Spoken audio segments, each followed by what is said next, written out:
Hello guys, welcome back to the show. This is your guy Obi, and in this episode we're going to talk about all the wrong records, the unwanted record that Arsenal Football Club has broken in just 14 games into the new season. And before I delve into that, let me say big ups to the big boys that were playing over the weekend. Of course, tomorrow, pardon me, we have Chelsea playing West Ham United as the last game of the game week number 14. But again, looking at the games that have just ended, we have to say um, there's remarkable improvement in terms of Manchester United looking like a resurgent team, pulling the strings pretty well. Paul Pogba has changed his attitude. He's really playing very, very well. McTominay is now looking like a reformed player.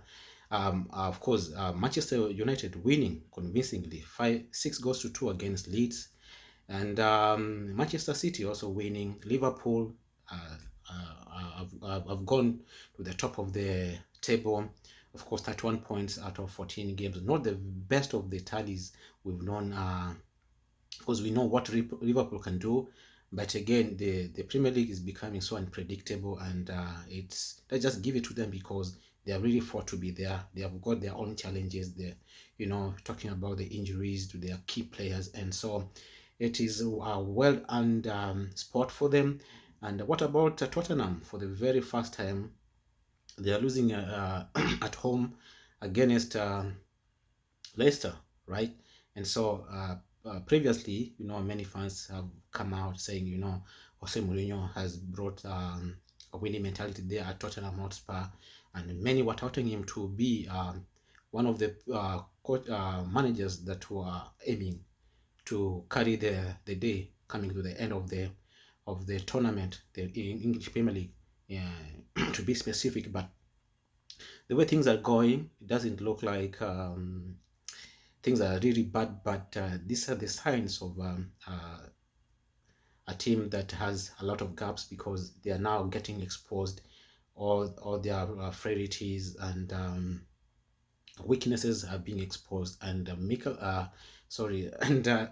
Jose Mourinho has to address this as a matter of urgency because for Tottenham to catch up with the big boys, talking about teams like Manchester United, teams like Liverpool, they cannot uh, uh, play games like the way we saw them play today.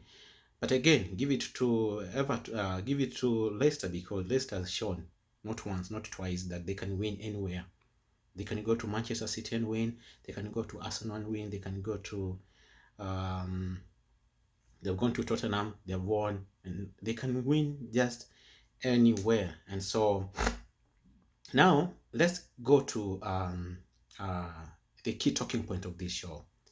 What is happening to Arsenal Football Club? Because for a long time now, if you are a football fan, you understand that in this sport, there are times you lose games, there are times you have to grind results, and you get some performance that do not really reflect what you played for. But now, when you're looking at an Arsenal team right now, you can only look at a team that is sinking. There is no hope for this team unless things change, because it's only 14 games into the new season, but Arsenal has lost 8 games so far already. And I think this job, like I've already said in my previous episode, that this job kind of came too early for Mikel Arteta. He's a good manager, yes, but he's not the guy who could walk into a team that has issues and be able to resolve those issues. Because what we are seeing is that, of course, rumors have come out saying that the dressing room is divided because of the whole Ozil saga, the whole of Saliba saga, the whole of Socrates saga, because you all know Ozil, Saliba, and Socrates are not playing. They should be playing, but they're not playing. I'm not saying that Socrates is better than whoever is playing, but you know, the way things have developed there at Arsenal, and because let's take for example Mesut Ozil. He deserves to play, leave alone Socrates, because you can argue that Socrates is never missed. You know, he's never missed as Ozil. And now things are not working out. They are not able. Those players are not able to be included in the first team. And now the ship, it keeps on sinking week in, week out. And we have to talk about these things. We have to talk about these things because many fans have backed Arteta. Personally, I've backed him, wanted him to succeed. But when it comes to this end, there's no light at the end of the tunnel. Huh? How much time can you afford him if all is getting lost, you know? And just want to talk about the a few of the unwanted records that Arteta or Arsenal Football Club has broken this season. 14 games into this season. The first is that they have lost 8 of their first 14 games. This is a record that has never been recorded, has never been broken for 61 years. So this is the first time Arsenal Football Club, yeah, on their top flight football is having this kind of scenario. The second one is that with only 4 games in 14 games, with only 4 wins in 14 games, sorry, this is the worst top flight season for Arsenal since 1975 season. So there's another record. Burnley have claimed their first top flight victory against Arsenal ever since 1974. Right? I think this 1974 was also another mess for Arsenal. Another one is that Arsenal have scored 12 league goals this season. This is their lowest tally on top flight football since 1981, where they scored only 8 goals. So this goal drought is unusual. It's so strange, and I don't know why. Arsenal cannot score, because last season we saw a lot of attacking talent. Now I think Mikel Arteta came in and they put more emphasis on the defensive part of the game, and that one I think has destabilized the whole team. There's no team balance because now all the efforts are going to defense. Even the offensive players are going back, so that when the ball is played in front, and there's nobody to take it up. So another thing is that Granit Xhaka Premier League debut since August 2016. Yeah, Granit Xhaka also has broken another record.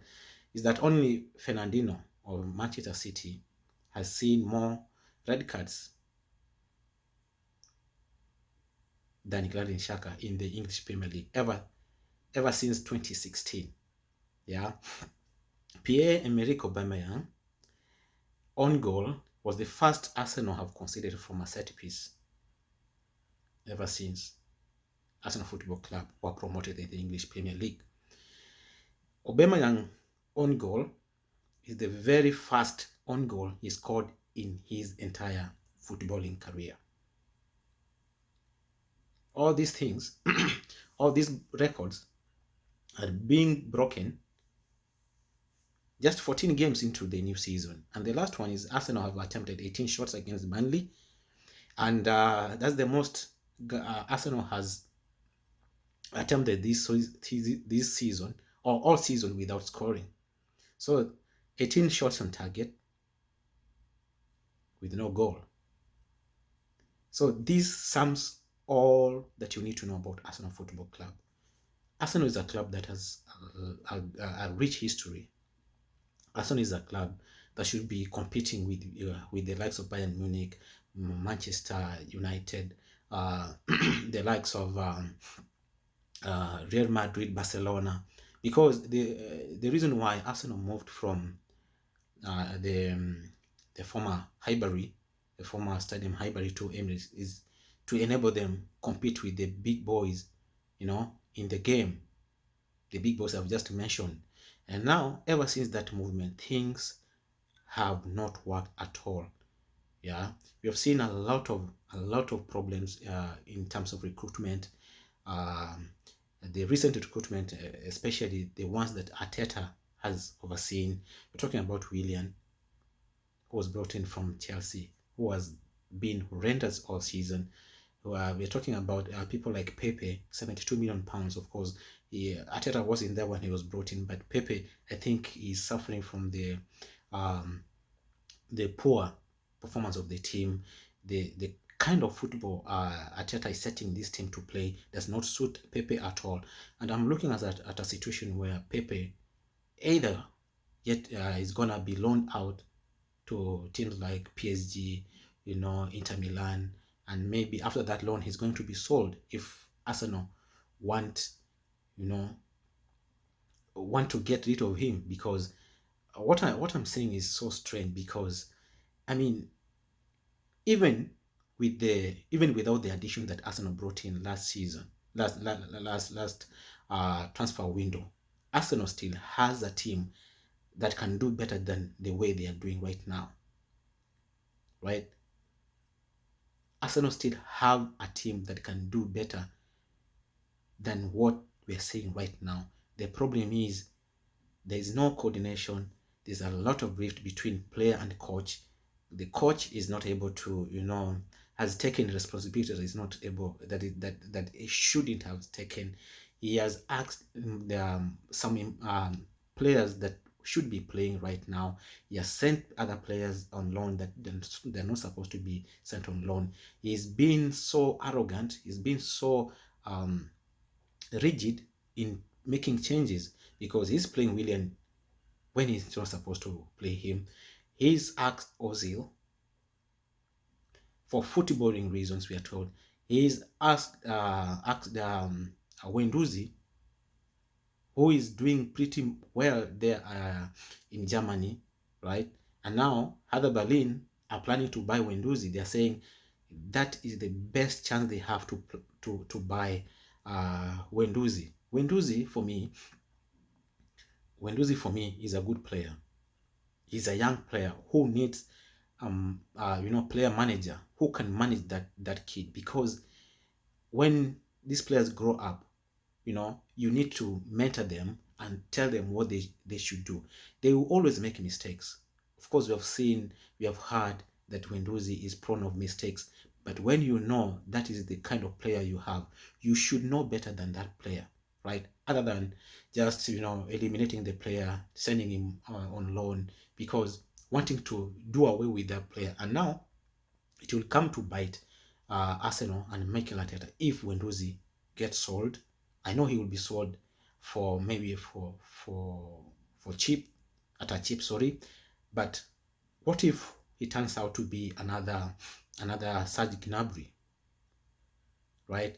We have seen players like William Saliba brought in for 27 million pounds. He has never kicked the ball there at Arsenal.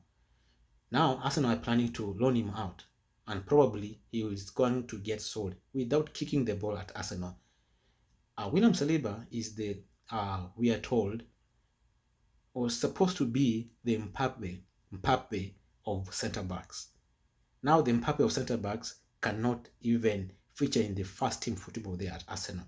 What is going on? There is a lot of problems. There's a lot that needs to be addressed, more than just performances.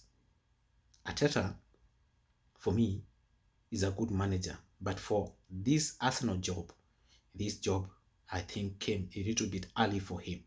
That's my take. I don't know what you think. If you have any suggestion, feel free to leave them in the comment section, and let's just make this one so engaging as possible. And so that's about my time. I see you in the next one. Have a great weekend ahead. Bye.